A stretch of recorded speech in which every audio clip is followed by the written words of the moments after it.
छटी जाक जिला परिषद ब्रह्मगिरी भोटर भाई भौणी माने विजु जनता दल सपक्ष सशक्त जनमत प्रदान करछंती एवं तीनोटी जाक ब्लॉक दखल करने विजु जनता दल सक्षम होइछि। विजु जनता दल किणा बिकार विश्वास करे मो परामर्श देवी निर्वाचित प्रतिनिधि मानकु ब्रह्मगिरीवासी जो आशा आकांक्षा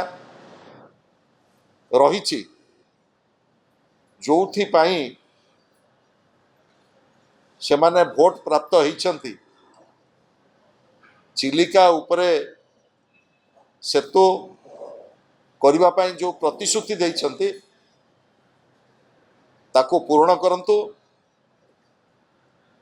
राजनैतिक चर्चा आलोचना आगो को बहुत हम मो अत्यंत दायित्वपूर्ण भाव में कहूँ जनसाधारण को जो निर्वाचन प्रतिश्रुति देकी आसछ से प्रतिश्रुति प्रथम अनुपालन कर एवं त्रिस्तरीय पंचायत राज आगो को निर्वाचन आसुची से निर्वाचन रे निजर लोकप्रियतार प्रमाण दिय तापरे तमर मंतव्य को किए गुरुतर सहित विचार को नेबे।